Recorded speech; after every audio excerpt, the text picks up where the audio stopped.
मोतीपुर गांव में हीरालाल अपने दो बेटों के साथ रहा करता था, अजय और गोपी। जहां अजय और उसकी पत्नी माया बड़े ही चालाक थे और वही गोपी बहुत ही भोला और ईमानदार आदमी था। और गोपी अपने पिता हीरालाल के साथ खेत में काम में उनका हाथ बटाया करता था। एक दिन गोपी किसी काम से शहर चला जाता है। सुनो बेटा, अजय गोपी किसी काम से शहर गया हुआ है, तो तुम अपने पिताजी को खेत पर खाना दवा दे आओ। माँ, मुझे अभी कहीं नहीं जाना। बेटा, अभी यहाँ गोपी नहीं है, नहीं तो मैं तुझे काम नहीं बताती। वो यहाँ नहीं है, इसलिए तुझे बोल रही हूँ। पिताजी को खाना दे आ, बेचारे सुबह से खेत में काम कर रहे हैं, उन्हें भूख लग रही होगी और उनका दवा खाने का भी समय हो गया है। फिर अजय खाना और दवा लेकर खेत की ओर चल देता है, लेकिन रास्ते में उसे काम वाले मिल जाते हैं, तो वो उनके साथ वही बातों में बैठ जाता है। और इधर खेत में हीरालाल को बहुत भूख लग रही थी और उसे सांस की बीमारी थी, इसीलिए उसका दवा का समय से लेना बहुत जरूरी था। लेकिन घर से अभी तक खाना लेकर कोई नहीं आया था। हीरालाल बहुत देर तक इंतजार करता है, लेकिन तभी उसकी सांस फूलने लगती है और वो वहीं गिर जाता है और सांस फूलने की वजह से उसकी मृत्यु हो जाती है। तभी थोड़ी देर बाद अजय वहाँ आता है और अपने पिता को जमीन पर गिरे हुए देख। क्या हुआ पिताजी?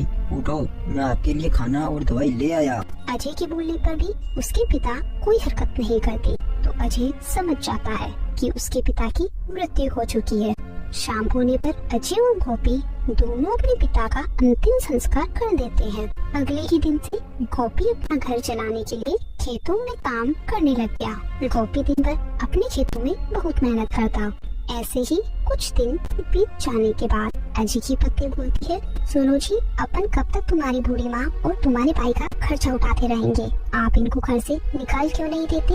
वैसे भी अभी ये अपने कोई काम के नहीं है। हाँ भाग्यवान, तुम बात तो बिल्कुल सही कह रही हो। मैं आज ही इन्हें अपने घर से बाहर निकाल दूंगा और जमीन बेचकर कोई कारोबार शुरू कर दूंगा। मुझसे वैसे भी ये खेती बाड़ी का काम नहीं होता। फिर गोपी जब दिन में खाना खाने के लिए घर आता है।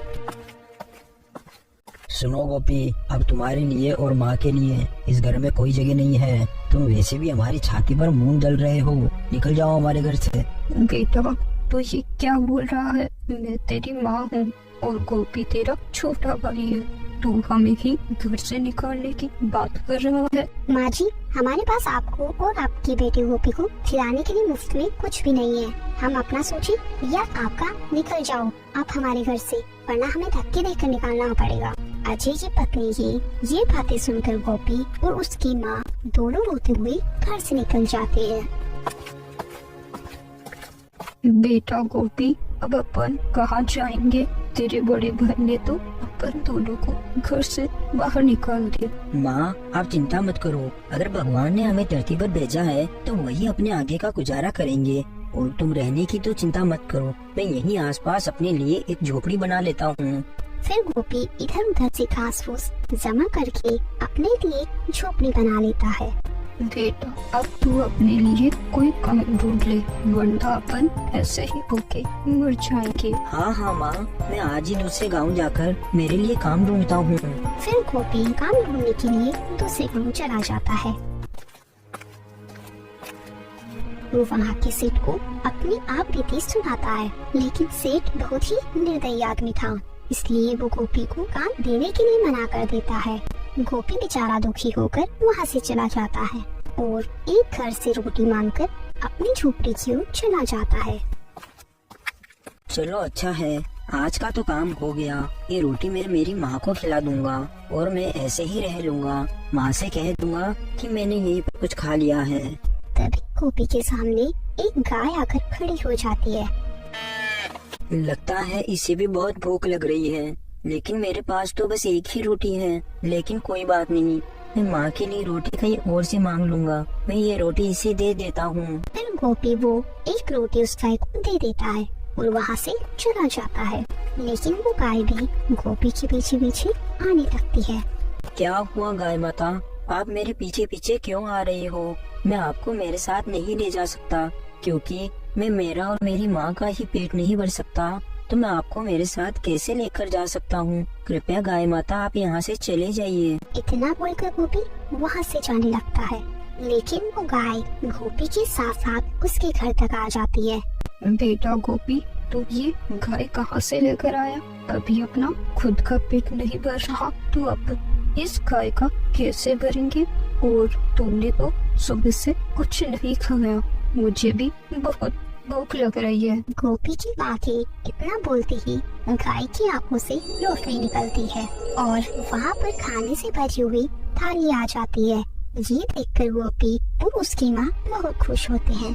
अरे वाह बेटा, ये तो एक चमत्कारी गाय है। फिर वो दोनों माँ बेटी भर पेट खाना खा लेते हैं। फिर अगले दिन से गोपी उस गाय का बहुत ख्याल रखने लगा। वो उसको चराने लेकर जाता और घुमाने लेकर जाता और उससे बातें करता। तो उसे ऐसा करते गांव का एक व्यक्ति जब को देख लेता है। धोबी पागल होता है, गाय से बातें कर रहा है जैसे वो उसकी बातें समझ रही हो। फिर ऐसे ही कुछ दिन बीत जाते हैं और देखते ही देखते गोपी धनवान हो जाता है। थोड़े दिन पहले तो धोबी भीख मांग रहा था, अचानक थे इसके बाद इतने पैसे कहाँ से आ गए? जरूर दाल में कुछ काला है, मुझे पता लगाना होगा। फिर शाम होने पर जग्गू गोपी के घर के बाहर खड़ा होकर खिड़की से सब देख लेता है। गाय माता, आपको भूख तो नहीं लग रही ना? आज आपने सही से घास तो खाई है ना? लगता है ये दोनों माँ बेटे पागल हो गए हैं। अगर मैं थोड़ी देर और यहाँ रुकता तो मुझे भी पागल कर देंगे। ये गाय की बातें ऐसे कर रहे हैं जैसे ये गाय इनकी सारी बातें समझ रही हो। गाय माता, हमें उठने के लिए कंबल चाहिए। गोपी की माँ के इतना बोलते ही फिर से गाय की आंखों से रोशनी निकलती है और वहाँ एक कंबल आ जाता है और ये सब जग्गू खिड़की से देख लेता है। ये गाय तो बड़ी ही चमत्कारी है। अगर ये मेरे हाथ लग जाए तो मैं इस गाँव का सबसे धनवान व्यक्ति बन जाऊंगा। लेकिन ये गोपी मुझे इस गाय तो आसानी से नहीं देगा, इसका भी मेरे पास उपाय है। इतना बोलकर वो व्यक्ति उस गांव के सेठ के पास जाता है और उसे सारी बात बता देता है।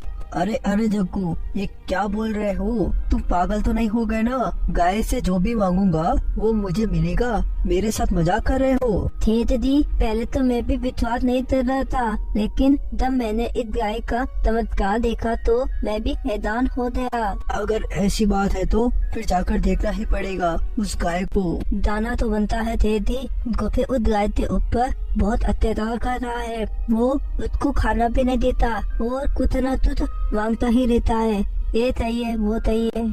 बहुत अच्छा किया तूने जग्गू जो मुझे ये बताया। कम से कम हमें उस बेचारी गाय के बारे में तो सोचना ही पड़ेगा ना। इस अच्छी खबर को देने के लिए मैं तुझे इनाम देना चाहता हूँ। बोल तुझे क्या चाहिए, बोल। अदा दी, आप मुझे तो देना ही चाहते हो तो आप मुझे ऐसा कुछ दे दिए कि मैं अपने परिवार के साथ सुखी से अपना जीवन बिता सकूं। फिर सेठ अपने मन में सोचता है, ले बेटा ले जग्गू, तू भी क्या याद रखेगा, लेकिन गाय मिलते ही मैं तुझसे मेरा सब कुछ वापस ले लूंगा। और फिर जग्गू से बोलता है, अरे जग्गू, इस खबर के बदले में मैं तुझे 2000 सोने की मुद्रा दूंगा।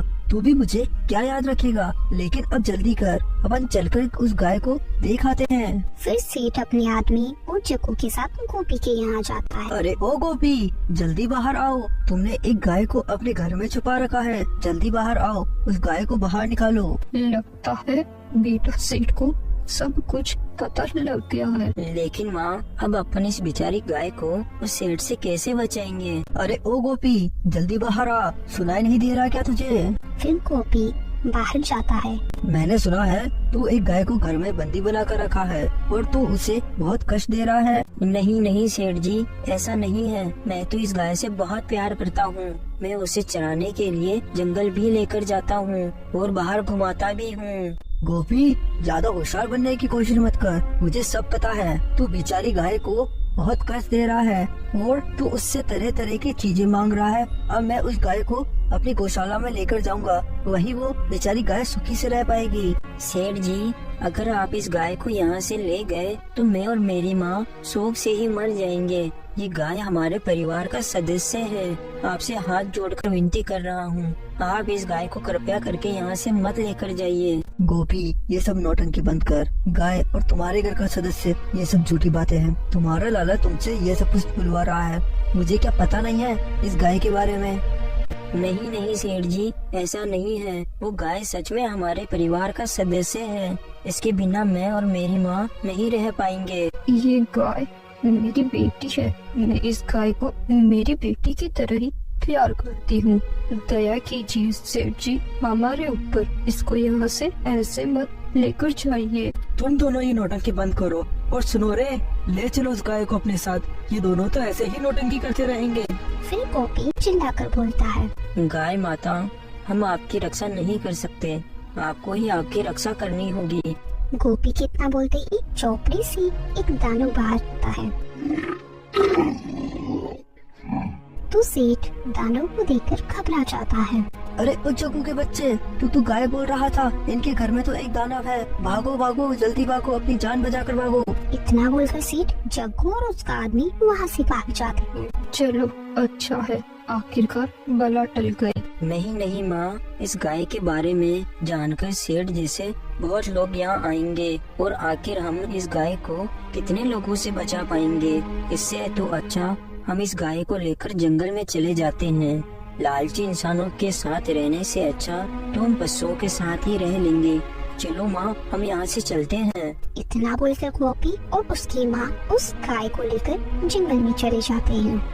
तो दोस्तों, हमें इस कहानी से यही सीख मिलती है, अगर हम किसी के साथ बुरा नहीं करेंगे तो हमारे साथ भी कभी बुरा नहीं होगा। Thanks for watching.